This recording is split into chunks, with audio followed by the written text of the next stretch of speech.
जय हिंद दोस्तों, मैं वीरेंद्र दिग्गी चंपिया। स्वागत है आपके अपने YouTube channel the champion study centre पर। दोस्तों, इससे पहले ज्योतिषियों के द्वारा अपने हाथों की लकीरों के माध्यम से अपने किस्मत को जाना होगा, लेकिन आज हम आप लोगों को अपने हाथों की लकीरों से नहीं बल्कि आपके हाथों की अंगुलियों के माध्यम से गणित के ट्रिगोनोमेट्री का जो कॉन्सेप्ट है उसको हम चुटकियों में समझा देंगे। अगर आप लोग इस ट्रिगोनोमेट्रिक मान का जो अंगुलियों में अगर नचाना सीख गए तो चुटकियों में इसको याद कर सकते हैं। तो चलिए शुरू करते हैं। दोस्तों, यहाँ पर आप लोगों को इस प्रकार से आपको हाथ रखना होता है, ठीक है। तो नीचे वाला का जो होता है 0 डिग्री का, उसके बाद 30 डिग्री, उसके बाद 45 डिग्री, उसके बाद 60 डिग्री, उसके बाद 90 डिग्री, इस प्रकार का पोजीशन रखना होता है। तो इसके लिए एक आपको सूत्र याद रखना होगा, जो कि सूत्र इस प्रकार से है, बिलो फिंगर बट्टा 2 हो जाए। दोस्तों, आइए अब हम लोग देखते हैं कि फिंगर के माध्यम से हम लोग ये सारी टेबल हम कैसे भर पाएंगे, ठीक है। तो सबसे पहले शुरू करेंगे साइन 0 डिग्री से, ठीक है। साइन 0 डिग्री यानी कि उंगली में देखिएगा 0 डिग्री के नीचे कितना उंगली है, यानी कि बिलो फिंगर, यानी कि 0 डिग्री का जो एंगल है उसके नीचे में कितना उंगली है, कुछ नहीं है, यानी कि कुछ नहीं है, यानी कि आपका 0 हो जाएगा, ठीक है। उसके बाद ये आपका 2, अगर इसको हल करेंगे तो कितना होगा, 0/2 आपका 0 ही होगा, है ना। यानी कि साइन 0 डिग्री का मान 0 ही होगा, ठीक है। उसके बाद साइन 30 डिग्री का देखेंगे, ठीक है। 30 डिग्री का अगर देखेंगे तो 30 डिग्री के रिस्पेक्ट में देखेंगे तो उसके नीचे कितना टो उंगली है, 1 टो उंगली है, यानी कि √1/2, ठीक है। यानी कि आपका कितना हो जाएगा, 1/2 हो जाएगा, यानी कि साइन 30 डिग्री का मान 1/2 है, ठीक है। उसके बाद अगला हम लोग देखेंगे साइन 45 डिग्री का। साइन 45 डिग्री के रिस्पेक्ट में अगर देखेंगे तो उसके नीचे कितना टो उंगली है, 2 उंगली है, ठीक है।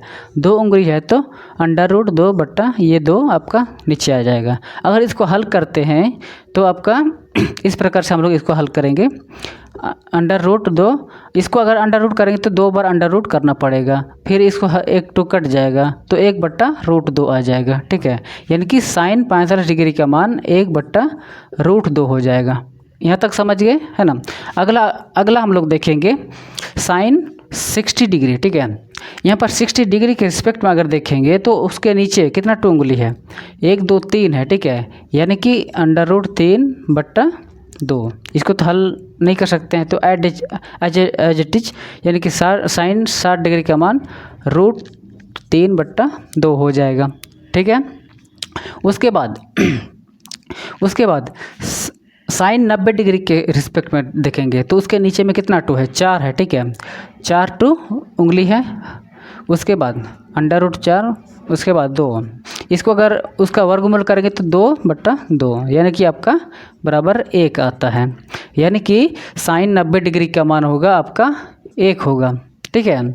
यहाँ तक उम्मीद करते हैं कि आप लोग समझ गए होंगे। अब कोस के बारे में देखेंगे तो कोस के लिए साइन थीटा का जो जितना भी वैल्यूज़ है अगर उसको हम रिवर्स कर देते हैं, ठीक है। इसको अगर हम रिवर्स कर देते हैं तो आपका कोस थीटा का मान निकल जाएगा, यानी कि साइन का मान को हम रिवर्स कर देंगे, यानी कि आगे का जो है उसको पीछे लिखेंगे, पीछे का जो है आगे लिख देंगे। तो यहाँ पर कितना होगा, साइन 90 डिग्री का मान 1 है तो आपका कोस 0 डिग्री का मान क्या हो जाएगा, 1 हो जाएगा, ठीक है। उसके बाद यहाँ पर √3/2 है, ठीक है। तो उसको अगर यहाँ लेके आएंगे तो कोस 30 डिग्री का मान बन जाएगा। फिर आपका ये तो आपका कोस 45 डिग्री 1/√2। उसके बाद साइन 30 डिग्री का मान कोस 60 डिग्री बन जाएगा, ठीक है। उसके बाद साइन 0 डिग्री का मान जो है कोस 90 डिग्री का मान बन जाएगा। यहाँ तक समझ गए, है ना। अब टेन थीटा का देखेंगे, ठीक है। टेन थीटा अपने आप में जो टेन थीटा है अपने आप में साइन थीटा बटा कोस थीटा का वैल्यू होता है ना। साइन थीटा और कोस थीटा का जो भागफल है उसी का टेन थीटा मान होता है, ठीक है।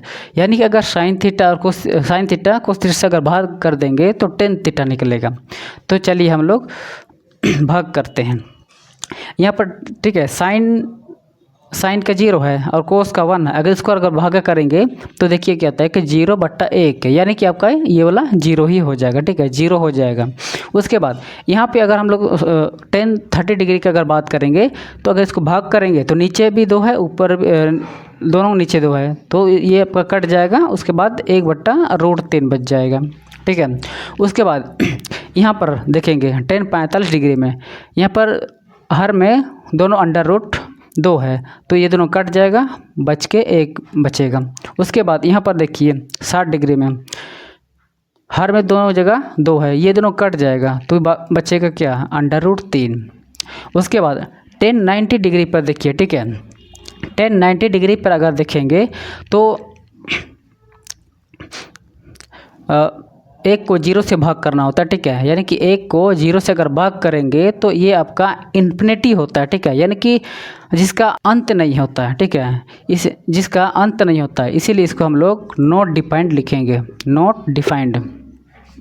उसके बाद कोट के लिए हम लोग 10 का रिवर्स कर देंगे तो आपका कोट आ जाएगा, यानी कि 10 का रिवर्स कर देंगे तो कोट आ जाएगा, यानी कि जो पीछे का मान है उसको आगे लेके आएंगे तो कोट का मान, यानी कि कोट 0 डिग्री का मान अगर लिखेंगे तो 10 का 90 डिग्री को लिख देंगे, यानी कि नॉट डिफाइन हो जाएगा। ठीक है, उसके बाद √3 को यहाँ लिखेंगे। उसके बाद यहाँ तो 1 है। उसके बाद 10 का 30 डिग्री का मान कोट का 60 डिग्री बन जाएगा। ठीक है, 1/√3। उसके बाद 10 का 0 डिग्री कोट का 90 डिग्री बन जाएगा, यानी कि आपका 0 हो जाएगा। अब सेक थीटा का बात करेंगे। ठीक है, सेक थीटा किसका उल्टा होता है, यानी कि कोस थीटा का उल्टा होता है आपका सेक थीटा होता है। ठीक है, कोस थीटा का उल्टा होता है सेक थीटा। ठीक है, कोस थीटा का उल्टा सेक थीटा होता है। तो कोस थीटा का जो वैल्यू होता है उसको अगर हम लोग पलटी कर देंगे, ठीक है, उसको अगर हम लोग पलटी कर देंगे तो सेक थीटा का मान बन जाएगा। तो यहाँ पर चलिए करते हैं। तो सेक थीटा, कोस थीटा का मान 1 है, अगर 1 को अगर पलटी कर देंगे तो 1 ही बनेगा। ठीक है, 1 ही बनेगा। उसके बाद कोस का 30 डिग्री √3/2 है, उसको पलटी कर देंगे तो 2/√3 हो जाएगा। ठीक है, उसके बाद 45 डिग्री में कितना है, 1/√2 है, तो उसको अगर हम पलटी कर देंगे तो √2 हो जाएगा।